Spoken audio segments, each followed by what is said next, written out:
é o seguinte, o objetivo. A apresentação busca responder a seguinte pergunta. O que fez com que os Beatles, entre centenas ou milhares de novos conjuntos, conseguisse um estrondoso sucesso? Como eu já disse aí no grupo, eu estou fazendo as perguntas. Eu conversei com muita gente, umas 10 pessoas.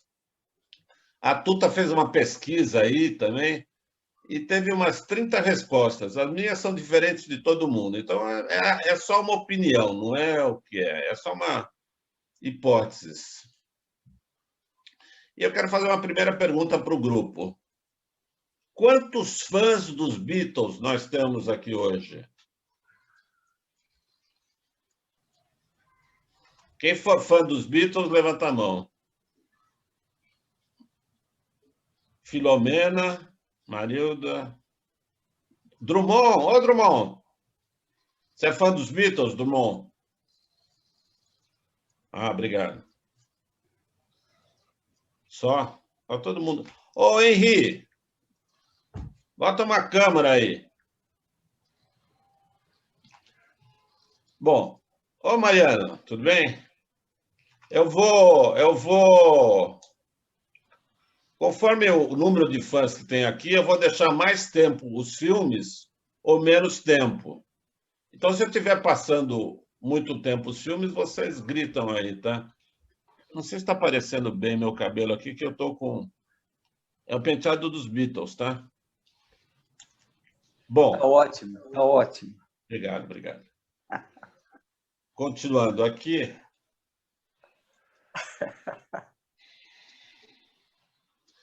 O chato de botar no mudo é que ninguém está rindo. Eu estou achando que as piadas estão sem graça. Tá Se as pessoas estão rindo, eu não estou sabendo. Está todo mundo rindo, Ari. Todo mundo obrigado. rindo. Não dá para desmutar, não, né? Bom. Então cada um pode desmutar. Eu só consigo deixar todo mundo mudo, mas para voltar para o... sem estar no mudo, cada um faz por si. Então, quem quiser... Então tá, eu vou assumir que as piadas... Eu vou assumir que o pessoal está rindo das piadas, tá? Isso. It's been a hard day's night, and I've been working like a dog. It's been a hard day's night.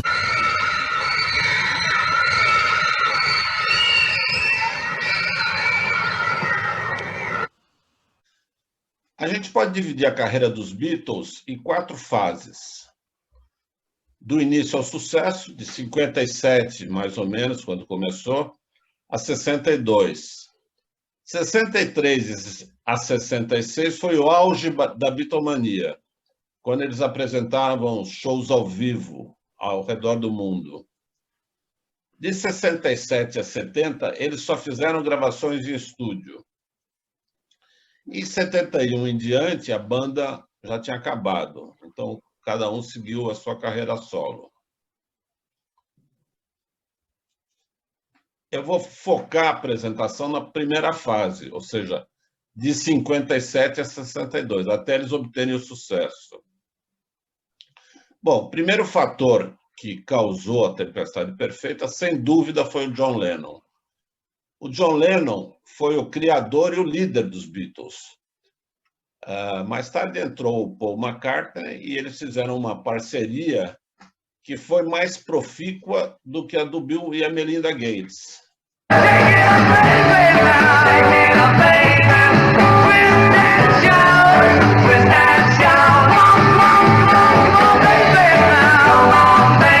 Bom, o John Lennon nasceu em outubro de 1940.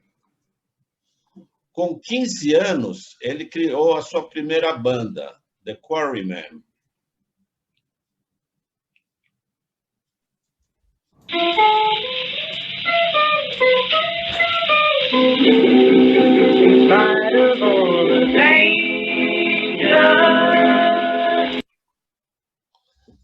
Bom, o segundo fator é o Paul McCartney, segundo membro do conjunto. There was love all around, but I never heard heard it singing. No, I never heard it at all. O Paul McCartney nasceu em Liverpool, naturalmente, em 42, ou seja, ele era 2 anos mais jovem que o John. Ele conheceu John Lennon em 57 e 4 meses depois entrou para a banda que era o Quarrymen. Existia a banda. Essa aí é a banda na época, né? Tem umas coisas interessantes aqui. Quer dizer, o Paul tinha 15 anos e tem uma cara de garoto, né?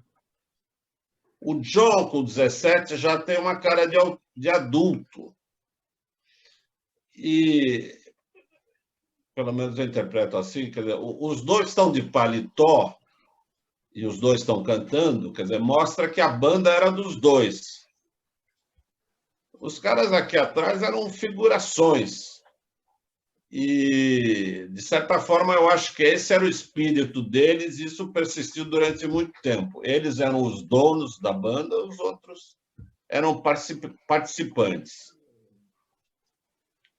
O terceiro cara que entrou para a banda foi o George Harrison.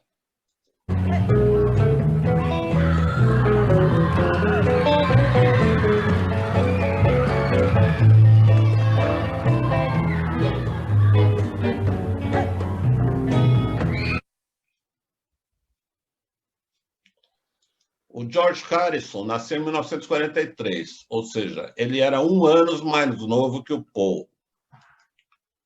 O John achava ele muito criança e relutou para aceitá-lo no grupo. Ele era amigo do Paul McCartney, os dois andavam de ônibus juntos lá para a escola, e aí o Paul insistiu, o John acabou aceitando.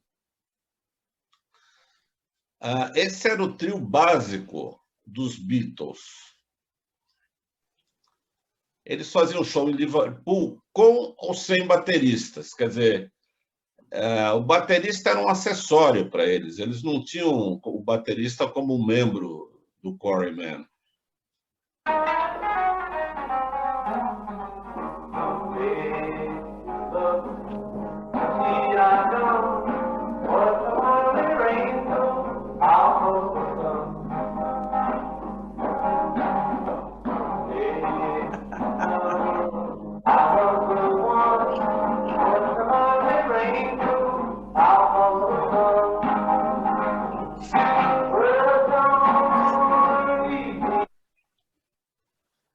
Detalhe que o David já está de guitarra aí tocando. Ah, é? É. Aposto que muita gente não sabia que essa música era dos Quarrymen, né? Você vê que eles já tocavam essa música na época. Continua a música ou tá bom? Tá ótimo. Tá Pega ótimo. de música? Não, tá ótimo. Pega de Quarrymen? Em frente, vai em frente. Vamos seguir. Para ir para Hamburgo, eles precisaram de um baterista e levaram o Pete Best. O Pete Best, existia uma boate lá, uma casa de shows, chamava Casbah, em Liverpool. E a dona, que eu não lembro o nome dela, era a mãe do Pete Best. E o Pete Best sabia tocar bateria, assim, e eles precisavam ter um baterista, porque era um conjunto. Então, eles levaram o Pete Best. Quer dizer, o Pete Best nunca foi parte integrante da banda, né?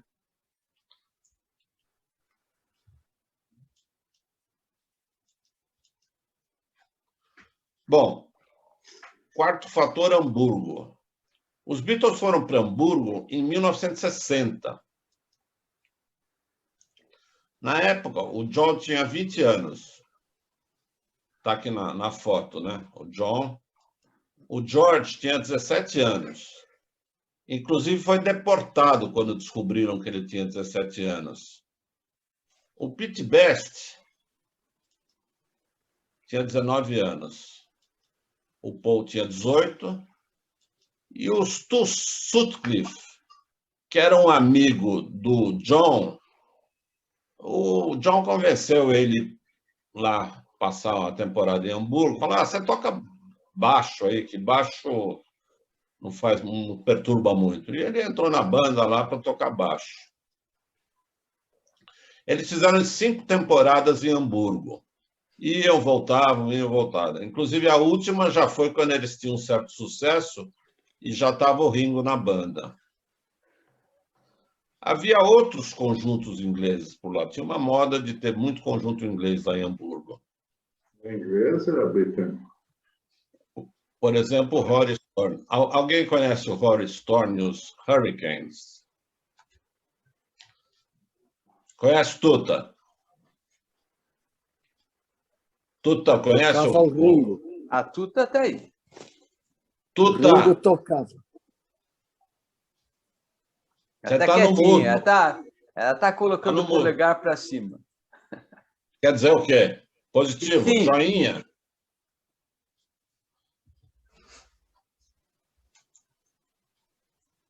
Conjunto do Ringo.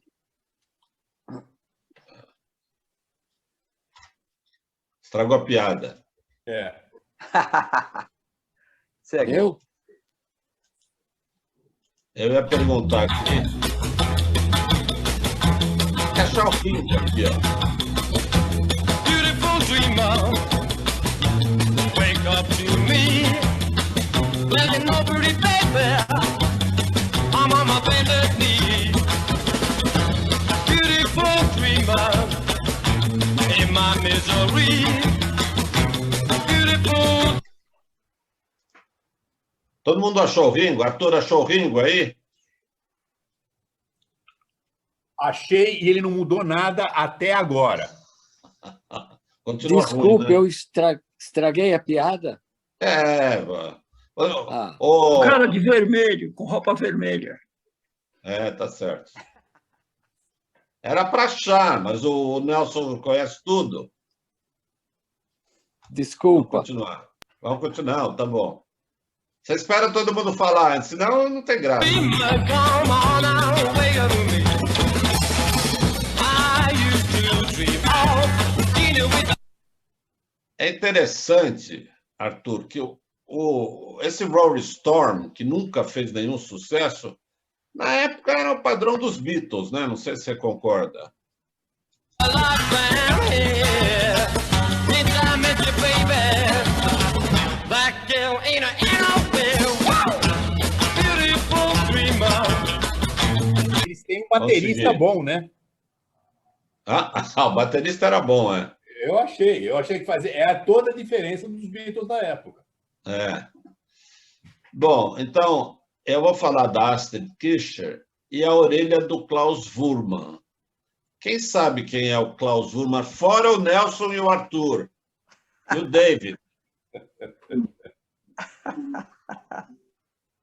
Pô, tá todo mundo escondido aí. Como eu também. Quem é o Klaus Wurman? Fora o Nelson. Ninguém conhece Klaus Wurman? Eu não conheço. Eu acho que é um orelhudo. Você já tinha falado. O que vai? Então, liberando aí o Nelson e o Arthur. Quem era o Klaus Wurman? Acho que eles Quem é também o não Klaus sabem. Wurman? Baixista que fez a capa do Revolver. Muito bem. Olha, Era o fornecedor de cocaína para ele. Não, nessa época eles não estavam com cocaína ainda. Bom, a Astrid Kircher, como o Nelson falou, era uma fotógrafa em Hamburgo. E ela era, na época, namorada do Klaus Wurman, que é o cara que também ficou amigo, era baixista.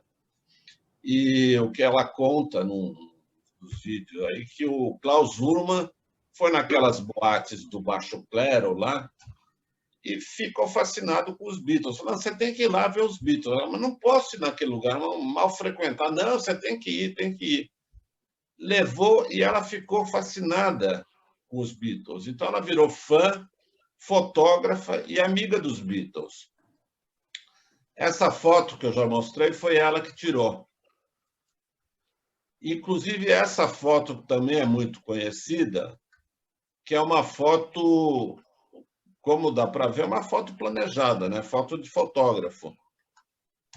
Ela levou eles para um parque de diversão, que dá para ver no fundo, que tem umas... como é que chama aquela... Brinquedo. Trem... Não, trem fantasma. Montanha-russa. Montanha-russa, isso. Boa, Mariana. E o interessante aqui é que dá para ver como eles se vestiam na época, né? Quer dizer, essa foto foi uma foto pousada, o cara levou o tamborzinho dele, os outros levaram as guitarras, tudo fazendo o cara de homem, né? De macho. Interessante ver o cabelo dele, né? Sutcliffe, que é o último aqui, o de óculos escuros, não sei por que ele usava o tempo todo óculos escuros, com a cara do James Dean, né? Que era a onda na época. Outras fotos que ela tirou. Você vê que era uma fotógrafa. E eles já tinham essa ambição de ser popstar, né?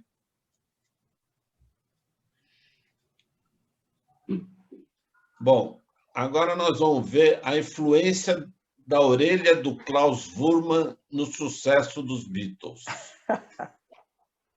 O Klaus Wurman era o namorado da Astrid. E ela achava ele muito bonito, mas ela achava que ele tinha a orelha muito grande. Quer dizer, ele tinha a orelha muito grande. Então, ela resolveu mudar o penteado dele para esconder as orelhas. Então, foi aí a origem do tal penteado.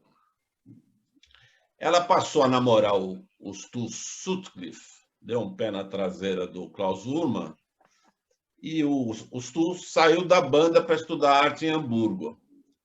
Aí ela convenceu ele a adotar o mesmo penteado. Então, você vê que ele também tinha esse penteado. E depois convenceu os outros três. Dá para ver a diferença do estilo, né? Em Hamburgo, os Beatles se tornaram um conjunto profissional.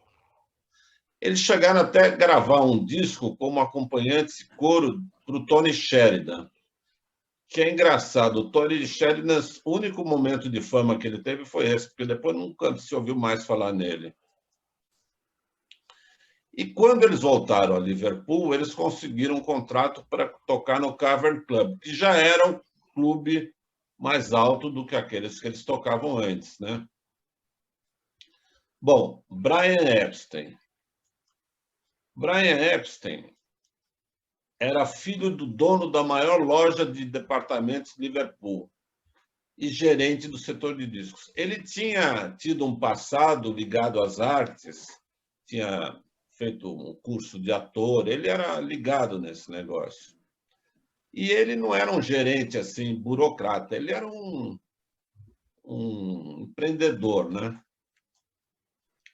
Ele ouviu falar nos Beatles porque os clientes vinham procurar o disco dos Beatles com Tony Sheridan. Inclusive, ele achou o disco. E ele foi assistir o show no Cavern Club, ficou fascinado e resolveu ser empresário deles, convencendo-os a assinar um contrato. Quer dizer, só por isso já dá para sentir como o cara tinha uma lábia boa, né? Porque o cara nunca tinha tido experiência como empresário de artistas, tal, ele conseguiu convencer os caras.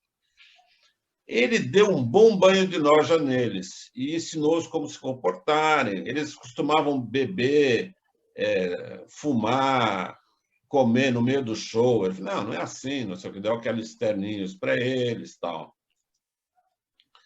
E acho que o mais importante que ele fez foi conseguir um contrato com a EMI. Depois de uma coisa famosa, que todo mundo já sabe, que eles foram recusados pela Decca. Bom, o seguinte é o George Martin. O George Martin era produtor da EMI. Ele tinha pouca experiência com produção de música, mas percebeu o potencial dos Beatles. ele tinha uma formação musical muito sólida. E ele achou o baterista, o Pete Best, fraco e propôs substituí-lo nas gravações. E isso foi a gota d'água para o John Lennon demitir o Pete Best e contratar o Ringo Starr. Agora, quando chegou o Ringo, mesmo assim, o George Martin colocou um baterista freelancer, que é o Andy White, na hora que gravaram o Love Me Do.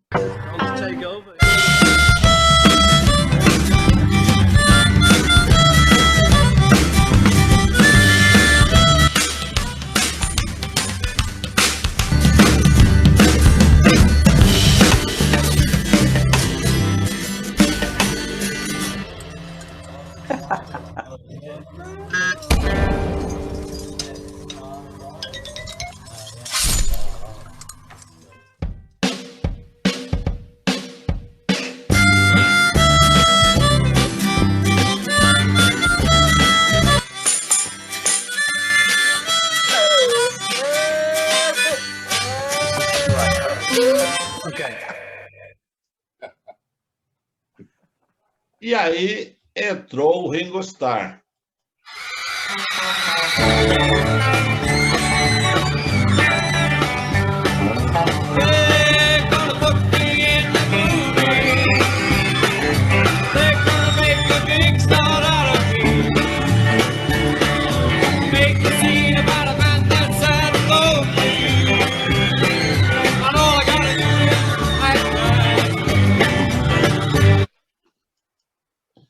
Bom, o Ringo Starr já era amigo dos Beatles desde Hamburgo, porque eles tocaram juntos lá e estavam no mesmo circuito. Inclusive, dizem que uma vez o Pete Best estava doente, sei lá, sumiu, os caras pegaram o Ringo e botaram o Ringo para tocar junto com os Beatles. E o povo ficou todo animado. Inclusive, já começou a fazer a campanha para tirar o Pete Best. Além do Ringo tocar muito melhor do que o Pete Best, ele encaixou como uma luva nos Beatles. Ele tinha sintonia total com os Beatles, coisa que o Pete Best não tinha, né? Inclusive, tem aqui uma foto dos Beatles com o Pete Best e uma com o Ringo. E o Pete Best, coitado, nem o cabelo liso ele tinha. Ele não conseguia fazer esse penteado. Você viu que o cabelo dele era todo encaracolado. Bom, eu queria falar um pouco agora do I Wanna Hold Your Hand. Os Beatles, no começo, tocavam músicas de outros cantores, o Little Richard, Chuck Berry, etc. E aos poucos eles começaram a compor, compuseram algumas músicas, chegaram até um Love Me Do, Please Please Me, que tiveram algum sucesso, mas o I Wanna Hold Your Hand foi a música que realmente estourou, principalmente nos Estados Unidos, e que fez o sucesso mundial, e inclusive começou a carreira de sucesso do Lennon e McCartney como compositores, né? Oh, please, say to me, you let me be your man. And please, say to me, you let me hold your hand. You let me hold your hand. I wanna hold your hand. Oh, please, say to me, you let me be your man. And please, say to me, you let me hold your hand. You let me hold your hand. I wanna hold your hand. Bom, e finalmente, eu queria tocar nesse ponto. Diz que quando eles chegaram no estúdio a primeira vez para gravar com o George Martin falou assim, quem é o crooner da banda, né? Quer dizer, todas as bandas tinham um cara que cantava e os outros que tocavam, né? O Rolling Stones tinha o Mick Jagger, sei lá, o Queen tinha o Fred Mercury. Ele falou, não, aqui não tem crooner, a gente se reveza, todo mundo canta aqui. Então, eu acho que um dos fatores que geraram o sucesso dos Beatles foi ter 4 cantores com carisma. Então, agora, uma certa atenção aqui para ver se eu acerto essa... Não, já não acertei. Vamos ver aqui. He's a real man, sitting in his nowhere land, making all his nowhere plans. He's hey Jude, don't make it bad. Take a sad song and make it better. I don't wanna kiss or hold your hand. And it's funny trying to understand. Take a sad song as I'm happy as an ant with you. I don't wanna kiss or hold your hand. And it's funny trying to understand. As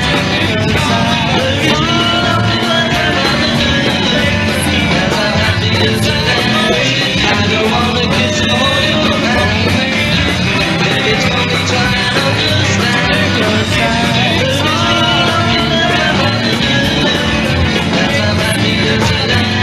I don't wanna kiss or hold your hand. And it's only trying to understand. Pandemônio. né? Tá bom ou querem mais? Eu vou marcando. Queremos mais. E o resto é história. Então, a minha apresentação é essa aí. Pô, Ari, parabéns. Muito bom. Muito bom, muito Muito bom. bom, Ari. Eu Tá bom. realmente fiquei encantado com a sua... Ari, excelente, Ari. Aprendi muito, Ari. Excelente. Obrigado, Flávio. Aprendi muito. Parabéns. Um abraço. Muito bom. Era esperado. Quero mais. Queremos mais, Ari. Eu posso passar de novo. Ari, você fez a apresentação da primeira parte. Eu espero que nos próximos meses você faça a apresentação das outras partes. Eu vou deixar isso de pro cabo a rabo, Arthur. cara. Vou deixar isso pro Arthur, pro Nelson, esse pessoal que entende. Não. Olha, você deu show, camarada. Você deu show. Os outros são... Eles não falam nada. Você tem que continuar, Ari. Segundo semestre você abre. O que você acha, Wagner? Vocês querem mais? Mais. Querem mesmo? Sim. Ei, Machado. Fala, Machado. Bem, valeu, tudo bom, parabéns. Ari, Oi. fala um pouco da desagregação dos Beatles. Não, isso não. Eu não vou falar mal da Yoko Ono. Tuta, isso ele vai falar na outra apresentação. Calma. Não se afoba. Calma. Não, Ari, já estamos contando. Wagner, pode colocar na escalação, cara. Não, eu vou fazer a mesma pressão que eu fiz para essa parte agora. Ô, Wagner, 18 de agosto tá ótimo, cara. Sem pressão nenhuma, 18 de agosto. Mas o Ari tá tentando share novamente. Né? Peraí. Cadê o share? Ah, tá aqui, ó. Achei o share.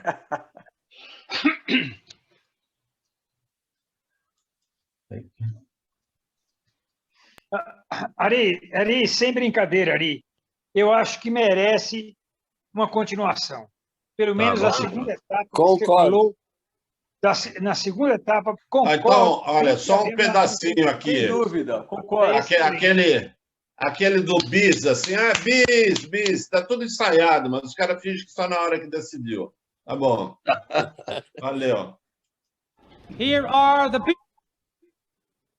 Putz, travou. Você sabe que eles fizeram um show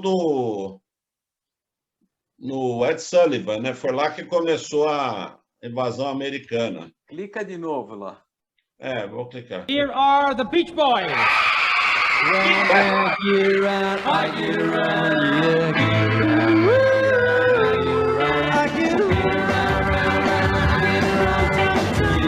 Legal, né?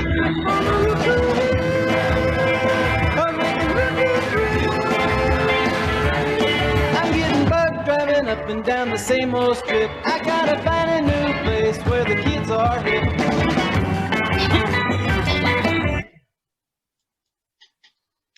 Na verdade, eu não consegui achar o show deles no Ed Sullivan, então botei os Beach Boys, que é quase igual. Não. A Helena Quase tá aí? igual, não. Cadê a Helena? Tá aí, Helena? Muito piores. Oi. Helena. Oi, eu quero ouvir mais. Peraí, Oi. Helena. Oi.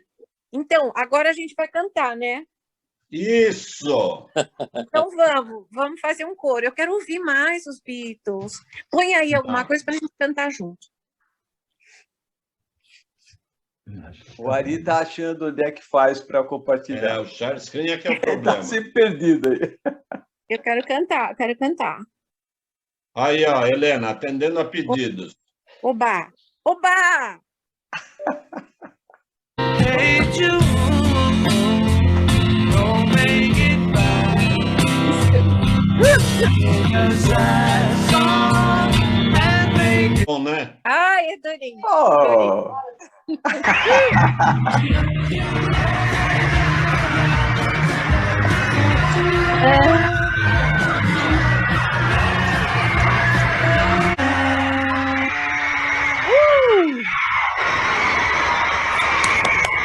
Nossa, incrível, nossa. Muito bem. Muito bom. Muito bom, meu. Parabéns. Muito bom.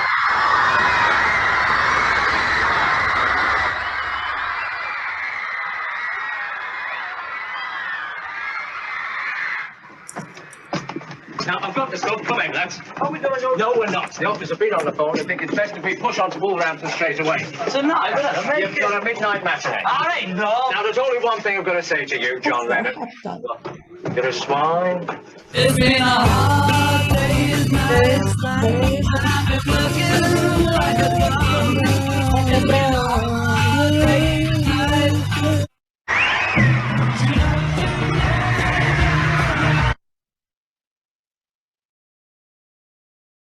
Essa foi de arrepiar. Muito bom, Ari. Excelente. Muito bom, Ari, muito bom. Muito bom, Ari, parabéns. Eu queria dar uma E dica. para Ari. presidente. Parabéns, Muito bom, Ari. Muito legal, Ari, adorei. Ari, viu? você está no mudo. Eu queria Queremos falar o mais. seguinte. Alô, ô, Wagner? Sim. Posso ter microfone? Vai. Em 71, houve um festival de música no Rio de Janeiro, festival internacional, e vieram músicos de calibre. Rich Havens, por exemplo, grande cantor norte-americano, esteve nesse festival, e muitos outros, inclusive o pessoal da Jamaica. Não foi o Bob Marley, mas foi o outro grande intérprete de Peter Tosh. Sim, Peter Tosh. Peter Tosh. Peter Tosh esteve aqui. E no Hotel Glória, nós nos encontramos, por acaso, com o Rich Havens, o empresário dele, e mais alguns músicos, cantores que estavam hospedados no Glória, e, evidentemente, a conversa gravitou em cima dos Beatles. Isso em 71, hein? No Rio de Janeiro. E aí o empresário do Rich Havens disse o seguinte: vocês sabem de uma coisa? Os Beatles devem tudo ao Brian Epstein, porque eles eram garotos amadores de Liverpool, não tinham nada de estrutura operacional, porque esse mercado de rock, naquele nível, é extremamente profissional, extremamente. Tem que ter publicitário, tem que ter o sujeito que sabe marcar uma agenda de concertos, uma viagem ao exterior em que eles vão se apresentar no Ed Sullivan. O Ed Sullivan, na década de 70, era o show mais visto na TV norte-americana. ele era não sei, comparado aqui no Brasil, talvez esse bordão da Globo, nos áureos tempos dele, ou Chacrinha, talvez, era um show de variedades, na verdade. E ele conseguiu colocar os Beatles para cantar nesse show. Ou seja, é uma coisa absolutamente organizada e profissional. Então, esse empresário estava dizendo para mim isso, porque eu estava dizendo para ele que eu era arquiteto, jovem ainda e tal, com alguns projetos em execução, e ele disse, olha, sabe de uma coisa? Eu não entendo de arquitetura, mas eu te digo uma coisa, você precisa de um empresário para te descobrir, porque sem isso, meu amigo, nesse mercado, e ele tinha toda a razão. Enfim. Viu? Drummond, você está aí ainda? Cadê o Drummond?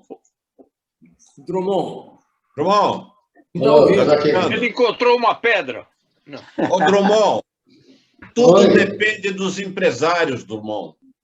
A esquerda, Tota, a esquerda não consegue fazer nada. Se não fosse os empresários... Me permito discordar. Viu, Ari, eu permito me discordar.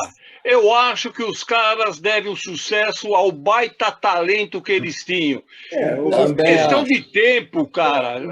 É questão de tempo. O talento, ele não se esconde. Roberto, eu concordo com você e concordo com o Elfim. Eu sou palestrante, é o que tem que... Não, você está em cima do muro, camarada. Eu concordo com você. Eu concordo com você. Eu acho que a gente tem que... É o seguinte... Eles têm um grande talento. Eles tiveram um grande talento.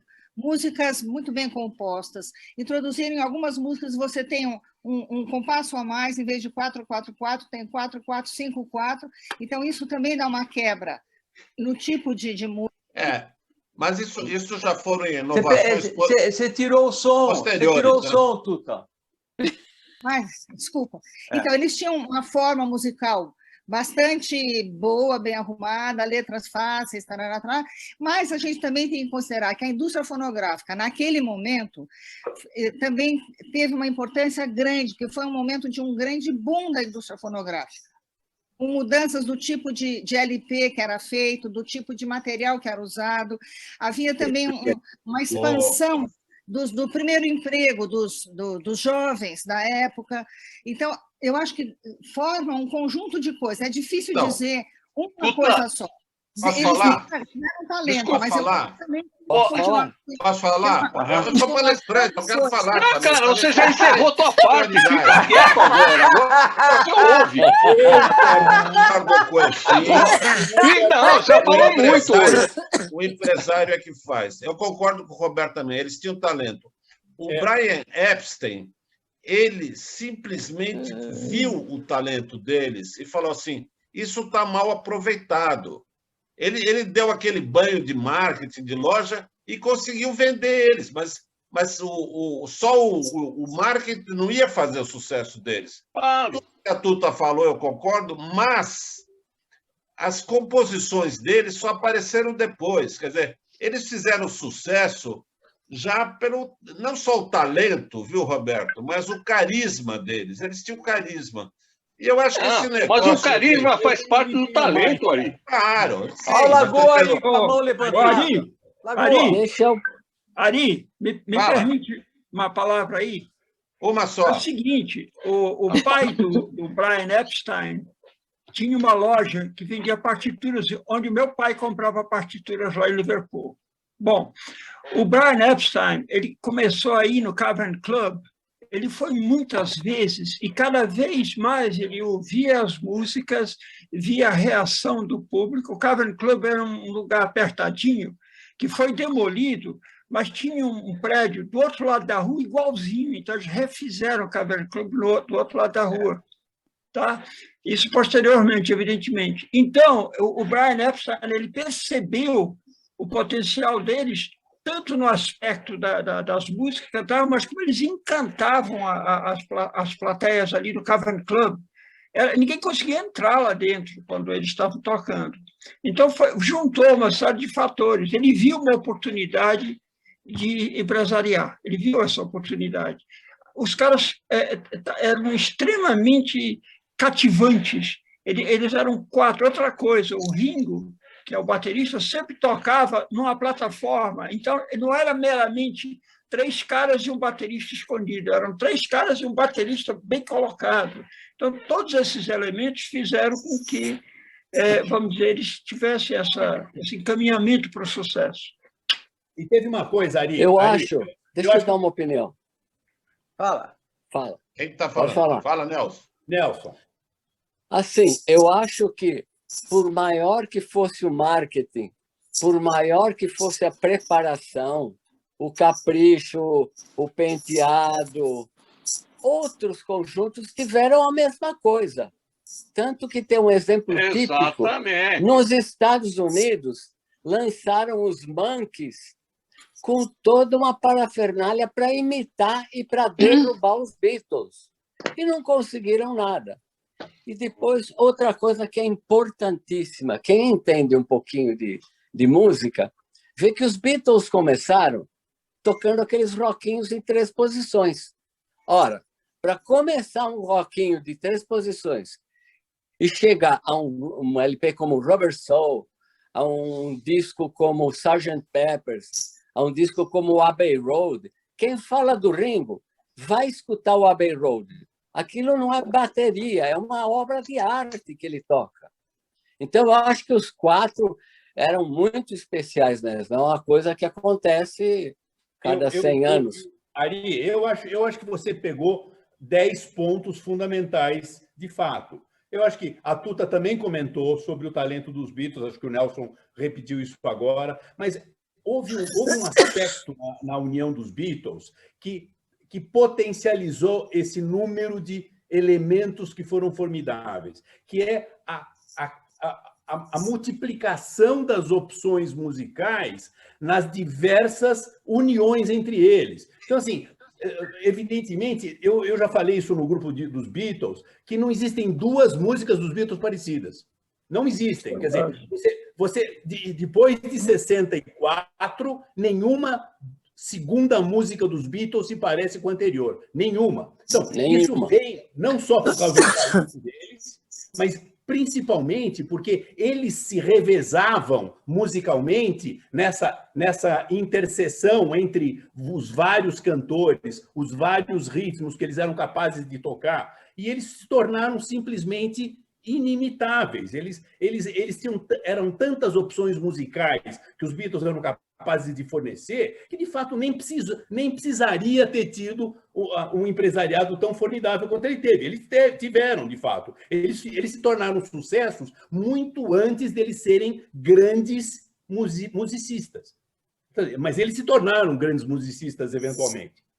E, evidentemente, eles se tornaram não só ídolos musicais, como os grandes musicistas do século XX. E eu acho que ninguém discute isso. Eu acho que é por causa das imensas opções que 4, que na verdade foram um fatorial de vários 4, que tornaram essa musicalidade dos Beatles a coisa mais formidavelmente que já se ouviu. Mas os Rolling Stones também tiveram uma trajetória muito interessante, né? Os Rolling Stones também vivem com os Beatles, a presença musical do século XX. Desculpa.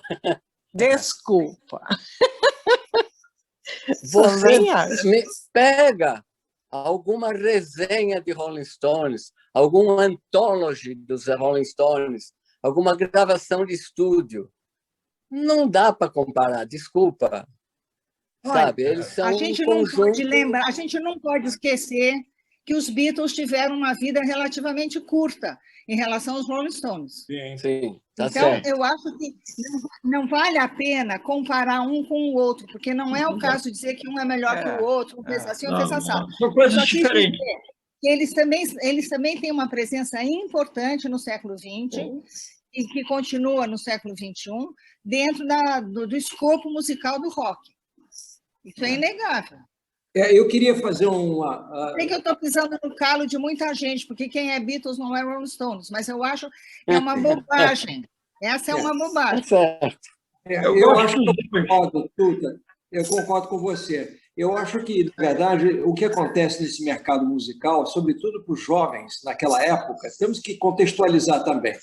Havia muita venda de discos, havia muitos shows e havia já os vídeos, filmes, né? Mais filmes do que vídeo. Mas o que acontece é que o Brian Epstein era mais do que empresário, ele era promotor. Ele era promotor. Ele era promotor, porque ele cuidava do aspecto estético do grupo, ele também influenciava na mudança que o grupo tomava a cada lançamento de disco, ou seja, tinha sempre uma novidade na praça. Isso é muito importante no mercado musical, porque a juventude não aguenta ouvir a mesma coisa durante 1, 2 anos. Então, eles ritmo de lançamentos que era muito profissional. Agora, é claro que sem talento você não ia andar para frente. Efim, eu queria aproveitar o seu gancho e passar aqui um filminho, não sei se todos conhecem. Os Beatles, logo depois que o Brian Epstein e o George Martin puseram a mão neles. Quer dizer, essa gravação, inclusive, no Cavern Club.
Inclusive, você vê que o próprio aspecto visual deles foi ideia do Brian Epstein, enfim. Quer dizer, você vê que é um conjunto agradável de olhar. É tudo, as guitarras, uma para cada lado, tudo. Eu acho que não dá para diminuir a importância do Brian Epstein. Agora, ele pegou o talento e deu um banho de marketing. Foi. Eu acho que também tem um outro aspecto favorável a eles, é que eles terminaram no auge, né?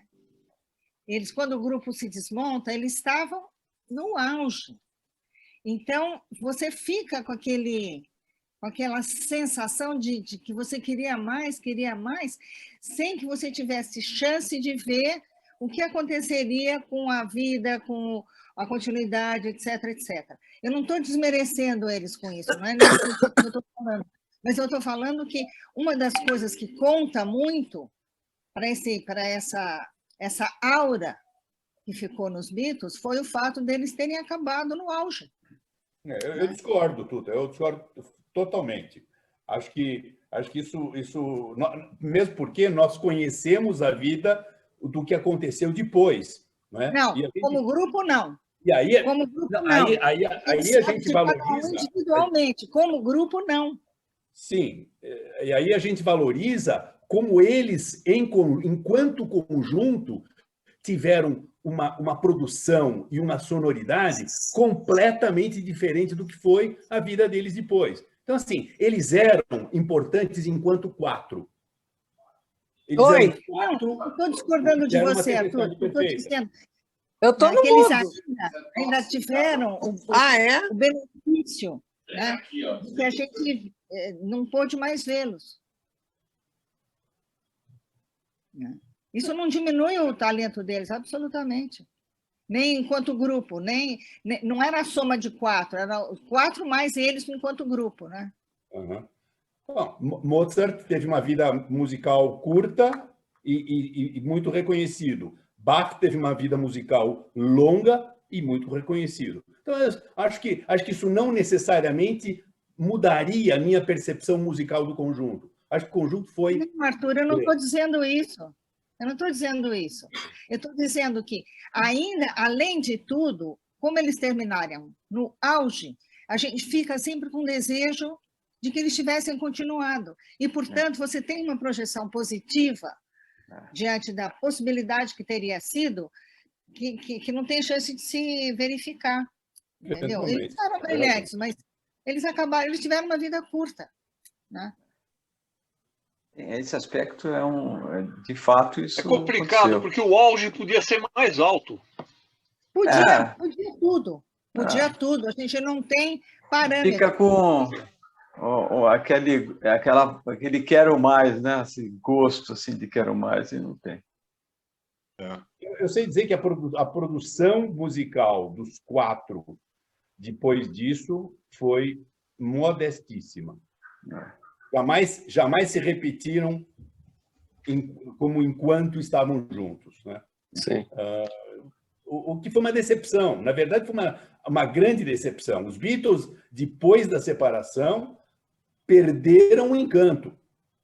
E não é porque a estética se foi, é porque a musicalidade se foi.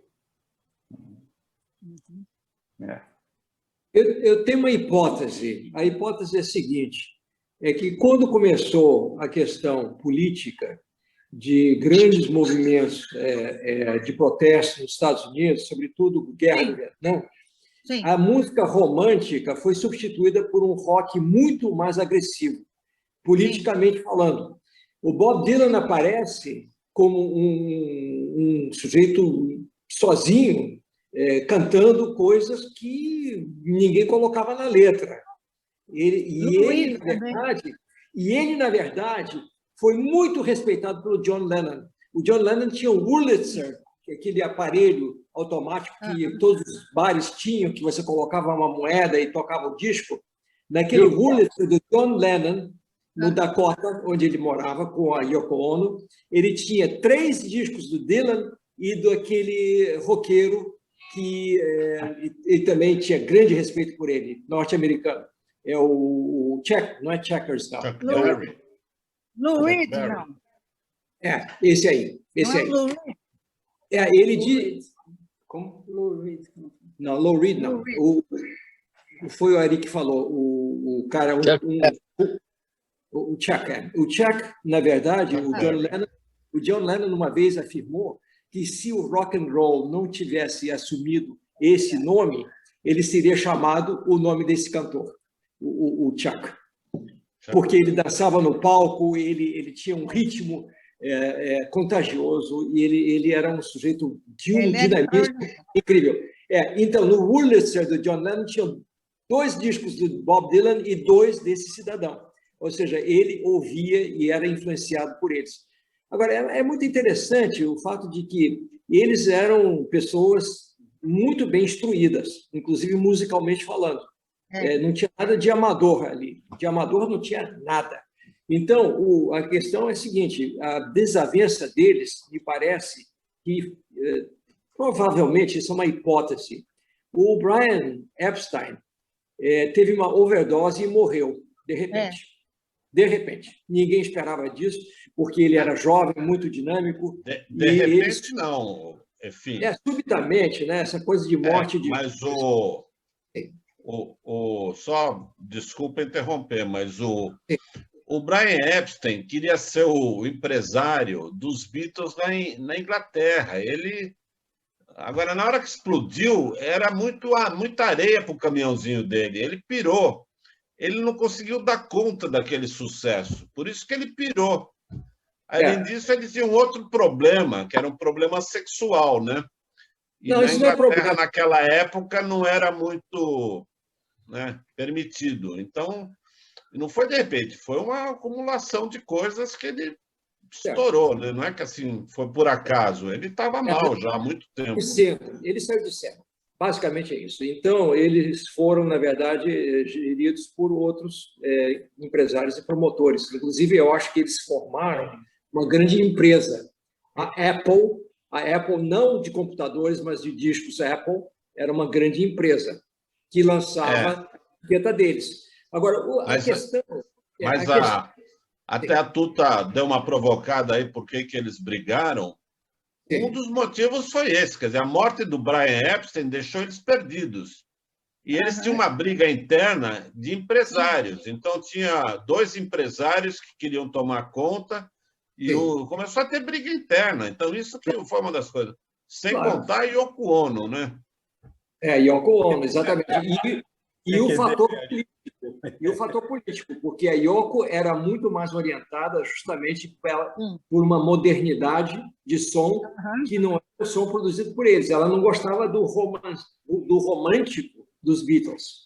Ela queria vou fazer uma palestra só com as músicas da Yoko Ono. Tá bom. Boa. Olha, boa ideia. Próxima terça-feira, a caminho de Santiago. Só para lembrar. Oba! Dessa vez vai dar certo. Bom, então repito o convite para todo mundo que aí que repete aí, Ari. Apareceu. Quem quiser Muito entrar bom. no grupo, é assim, uma palestra. Olha, o pessoal aí vai ser bem-vindo vários. no grupo. Quem quiser passar o celular, fala comigo, eu mando a gente pro coloca Wagner no e grupo. pode O Ari, entrar. ele é um dos administradores do grupo, ele coloca no grupo. Ah, é? Foi promovido? Você já é. Então tá bom. Legal. Muito Podemos bom. encerrar, né? Obrigado Obrigado a todos pela presença. Foi ótimo, parabéns. Mais Obrigado. uma nota 11. Eu estou esperando a sua, ator, da fase seguinte dos Beatles. Ari, foi muito Você e o Nelson. Muito bom, Ari. Você pegou os itens importantes. Tá bom, então. Um abraço a todos. Boa Beijinho noite. a todos. Beijo. Mauro, cadê o Mauro? Tchau, Ana. Tchau. Mauro, mostra a sua cara aí, Mauro. Parabéns, excelente. Foi muito bom. Obrigado. Muito bom. Tem que continuar. Tá Tem bom. que continuar. É isso aí. Eu posso repetir, fazer um replay, se vocês quiserem. Não. Pode fazer. É a Mauro. sequência. Bota a tua cara aí, Mauro. Valeu, então, todo mundo. Muito bom. Tchau, pessoal. Tchau. Tchau, obrigado. Obrigado a todos. Muito obrigado. Foi muito abraço legal. a todos aí. Muito bom. Um abraço. Bom, Tchau. muito bom. Desculpe discordar, Tuta. Da discussão nasce a sabedoria. É isso aí. Concordo. Valeu, gente. Tchau. Boa Tchau. noite. Até semana que vem. Obrigado.